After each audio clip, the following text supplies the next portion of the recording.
The Kansas City Chiefs have signed 11 players. Technically, really what's happened is that the Kansas City Chiefs have signed 11 players to futures reserves deals. That's really what happened. Technically. Really, what happened is that the Kansas City Chiefs re-signed 11 of the players from their practice squad to futures reserves deals, and we are here to cover that today in an article titled Chiefs Sign 11 Players to Reserves Futures Contracts. Some familiar faces will stay in Kansas City for at least the offseason from Arrowhead Pride by Jared Sapp. We get the following, but I want to interject real quickly. I forgot to say this at the beginning while I was half-heartedly being silly. I think it's possible that what we are seeing in at least some of these players are hints towards what the Kansas City Chiefs hope to accomplish this offseason. You don't just haphazardly bring back players. So we will get to read into this selection of players at least a little bit.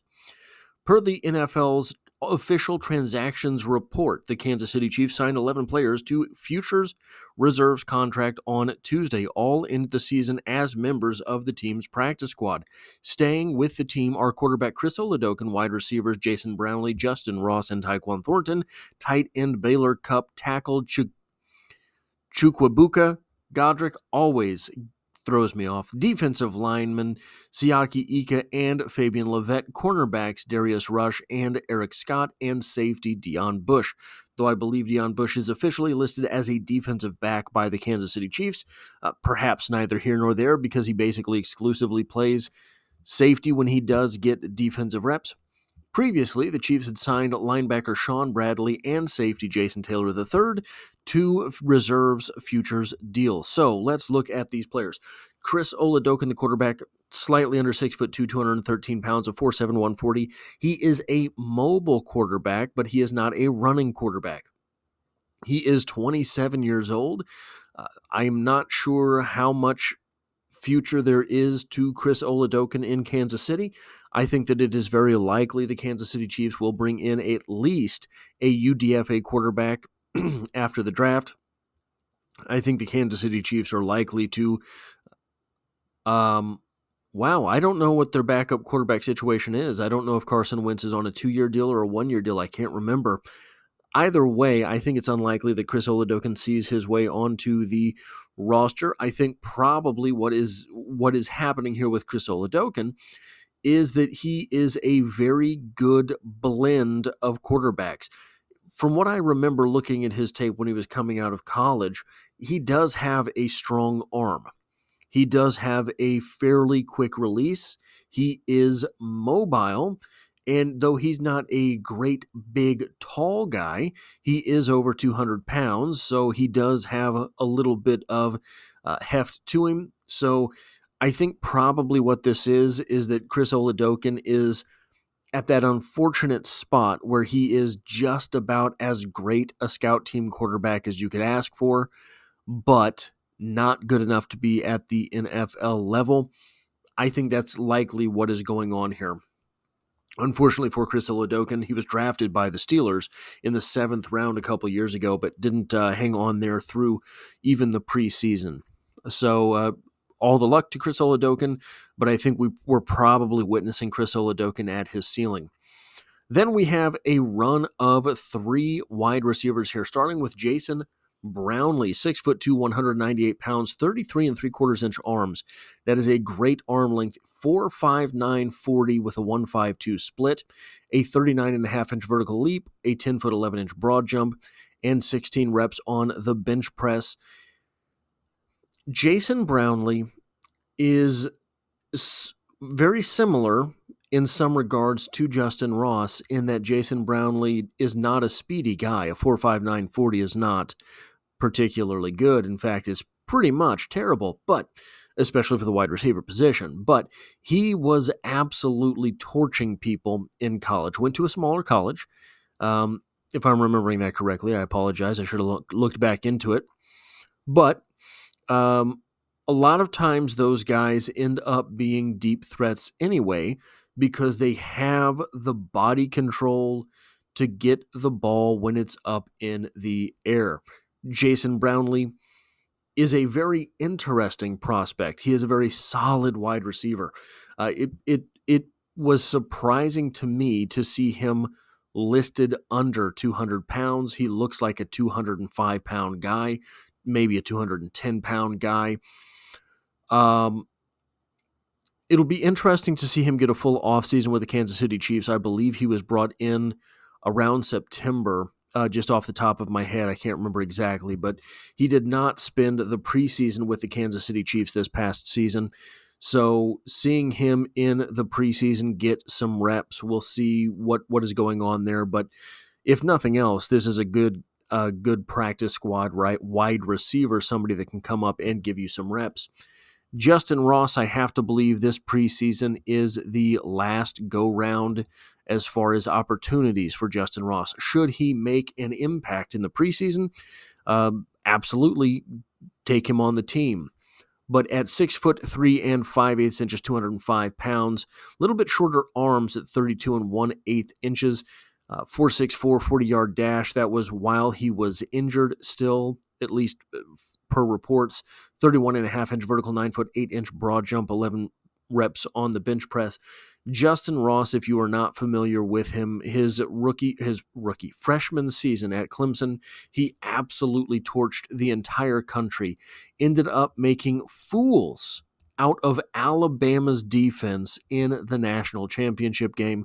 So that is sort of the potential with which Justin Ross has been kept on the Kansas City Chiefs practice squad since entering the league as an undrafted rookie free agent because of a neck injury / birth condition.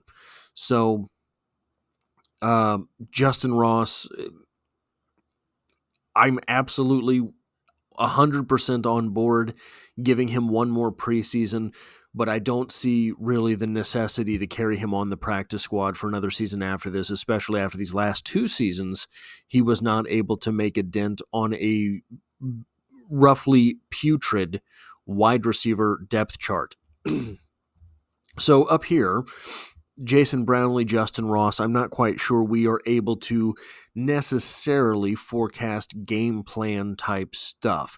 These are 2 guys that have a little bit of potential. They're bigger bodied guys, types of wide receivers the Kansas City Chiefs do not use too often, but they do have a spot in their offense for Rashee Rice, who is currently injured and likely to start next year suspended. So we'll see from there. But the next guy, Tyquan Thornton, was also a mid-ish season acquisition by the Kansas City Chiefs after he was cut. Tyquan Thornton, another wide receiver, 6'2" and 3/8 inches, basically 6'2" and a half, 181 pounds, very thin, 33 1/4 inch arms, very long arms, 8 1/4 inch hands, small hands, 4.28 40-yard dash, absolutely elite, and a 10-yard split of 1.41.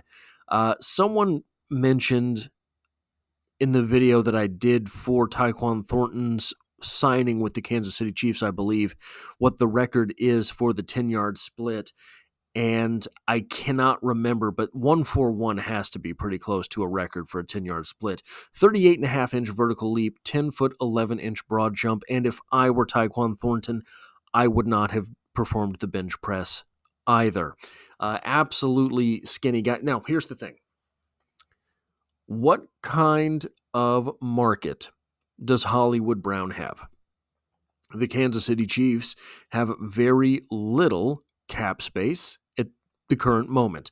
They could restructure Patrick Mahomes. They could restructure Joe Thuney. They could restructure Travis Kelce. There's also rumblings that Travis Kelce could retire. So there is access to a whole lot of cash should those transactions go down. I don't know that Hollywood Brown necessarily showed anything in the postseason that would lead anyone to giving him a great big contract. Remember, he had signed with the Kansas City Chiefs on a 1-year prove-it deal in the first place. That said, perhaps somebody does. Perhaps someone is looking back a couple of years at Hollywood Brown and thinks if he's still that guy, I'll give him more than he would otherwise be able to get in Kansas City. There opens a great spot on the Kansas City Chiefs offense for a very speedy wide receiver. Now, Tyquan Thornton is not Hollywood Brown. He has never proven himself to be a shade of what Hollywood Brown has proven at the NFL level, though Hollywood Brown has fallen considerably from where he was. Tyquan Thornton, however, he's a real athlete. Like, these numbers are present on the field. You can see a guy that runs a 4.28 40. You see a guy that has a 1.41 10-yard split. Now, this has not worked for the Kansas City Chiefs in the past, taking guys based on sort of potential and hoping to coach them up from the practice squad. Hasn't worked. Hasn't worked yet for the Chiefs. Maybe Tyquan Thornton is that guy. I believe he's still 24 or younger. Again, something I probably should have looked up. I apologize. But I do know that Tyquan Thornton is an absolutely electric athlete. Again, that did not work for a few other guys in this Chiefs offense. But those other guys weren't 6'3" either. The real comparison here for Tyquan Thornton in the Chiefs offense wouldn't be Hollywood Brown. Really, it would be Marquez Valdes-Scantling. He is the same type of dimensions as MVS, and MVS had a couple of real seasons before he came to Kansas City when he was still in Green Bay. Tyquan Thornton has not had that yet. That said, I never looked at Marquez Valdes-Scantling and thought this guy has the potential to be one of the guys, right? He always looked like a guy to me that was a product of whatever offense he was in. Now, Tyquan Thornton, to this point, has not even been a product of whatever offense he was in. That said, perhaps mistakenly so, I do think Tyquan Thornton he has the potential to be a contributor. I think that he does have that spark that is necessary. The spark that guys like Kadarius Toney had, and he just couldn't get the fire going. He could spark it, but he could not sustain it. Tyquan Thornton has the spark. Can he sustain it? The spark that I would argue you never really saw from Marquez Valdes-Scantling. The next guy here, I think, absolutely tells you something about what the Kansas City Chiefs might be wanting to do moving forward. Baylor Cupp, tight end from Texas Tech. Baylor Cupp from Texas Tech, right? I believe so. Texas Tech. 6'6" and 3/8 inches, 243 pounds, 33-inch arms, 10 and 3/8 inch hands, 30-inch vertical leap, 9'11" broad jump, 23 reps on the bench press. These numbers are all outstanding.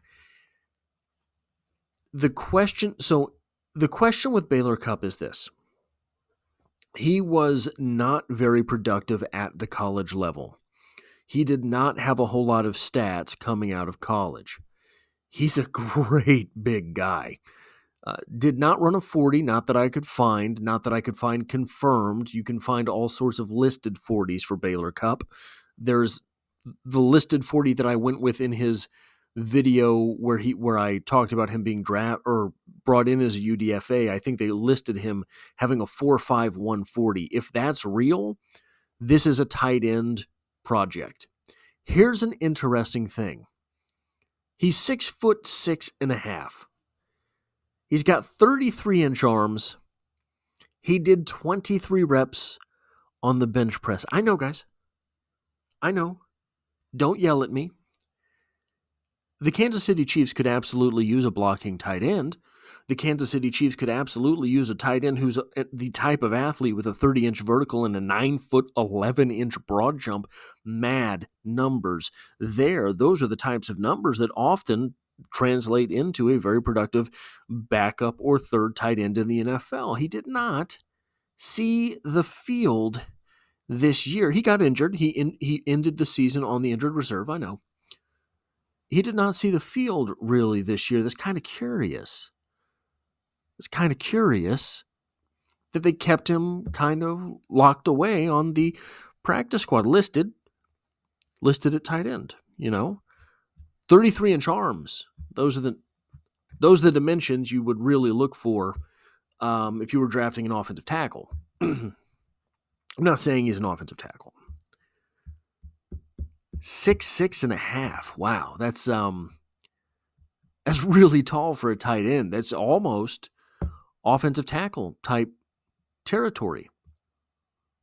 I'm not saying he's an offensive tackle, right? 23 reps on the bench press, 23 reps with 33-inch arms. That is incredible strength for a tight end. It's kind of where you'd want to be at offensive tackle. 10 3/8 inch hands. Wow, those are bear paws. Those are numbers that offensive tackles often have in the NFL. He's 243, guys. You can't make a 243-pound offensive tackle. You can't do it. The Kansas City Chiefs are looking for a left tackle, a guy who could be athletic. And if you're looking at a left tackle, 243, you're not going to get it done. But how long would it take to add 40 pounds?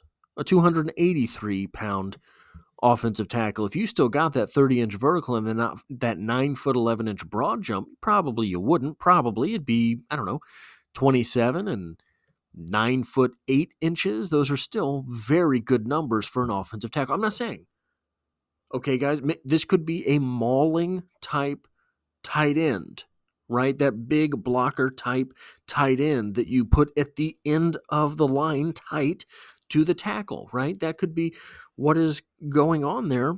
Could also be, is it any more of a project to see Baylor Cupp at tackle than it is to see Chew Godric on a football field? Chew Godric is another one of the names, 6'5", 293 pounds, 24-year-old international player, offensive tackle, developmental. I thought last year we would see him work a little bit more at offensive guard. I think we saw it a little bit in the preseason. I thought that maybe that would be his way onto the roster. Then the Kansas City Chiefs drafted a whole lot of offensive linemen. It is difficult for me to project very much in the future for Chew Godric. And then we have a couple of defensive tackles that I absolutely love. Siaki Ika and Fabian Lovett. Siaki Ika, 6'2" 7/8", basically 6'3", right? 335 pounds, basically 1 ton. 10 inch 1/4 inch, 10 and 1/4 inch hands. I can't talk right now.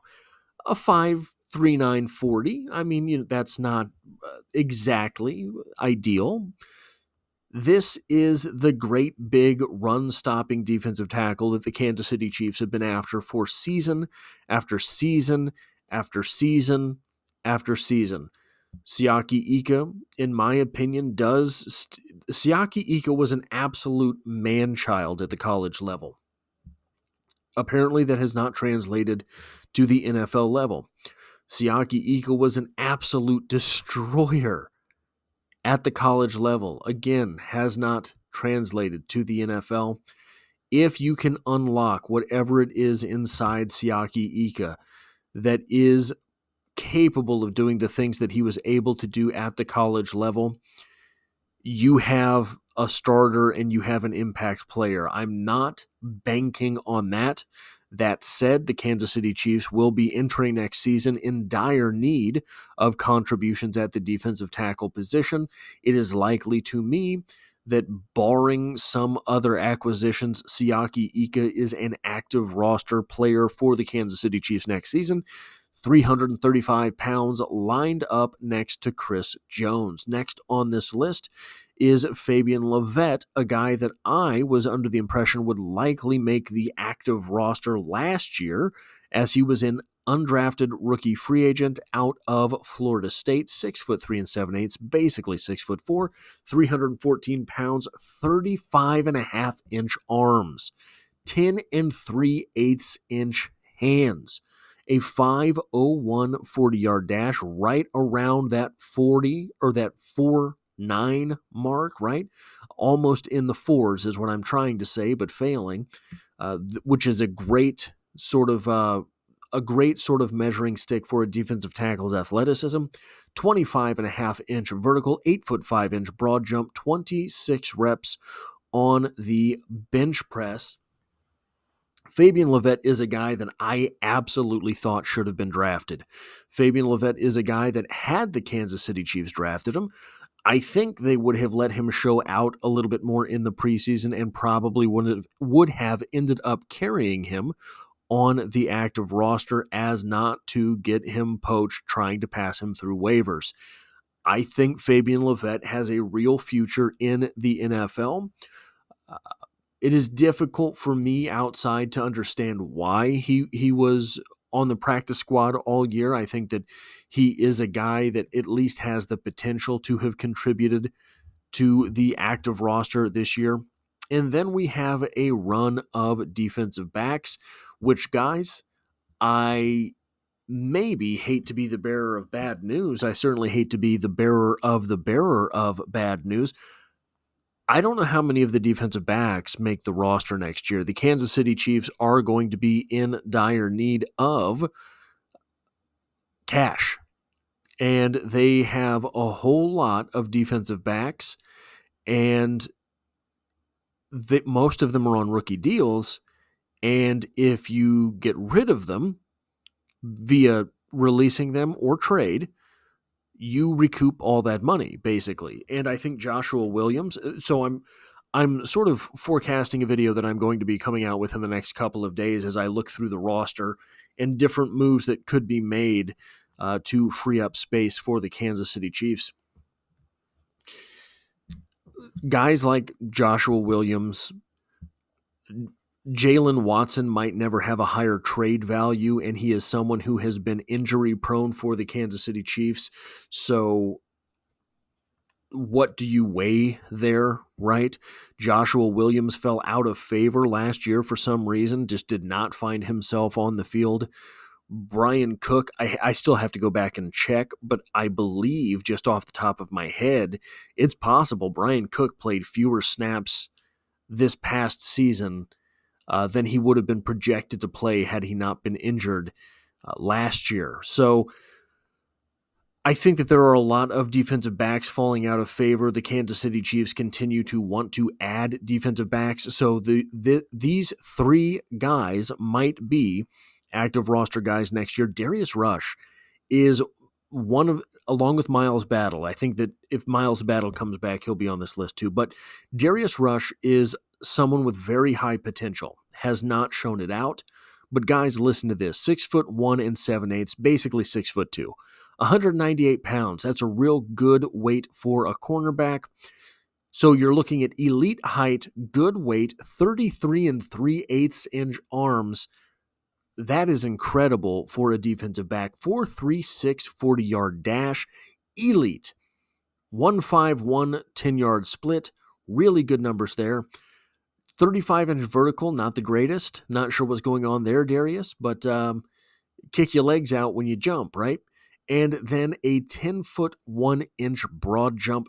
This guy is an absolute dynamo on the classic measurables for a defensive back. I do think that he has potential. I do think if things work out for him, he can absolutely be an NFL cornerback. That's what I'll say there. Eric Scott, 6'3/8", 197 pounds, 32 1/4-inch arms, 9.5-inch hands, a 4.71 40-yard dash. That's the kicker here.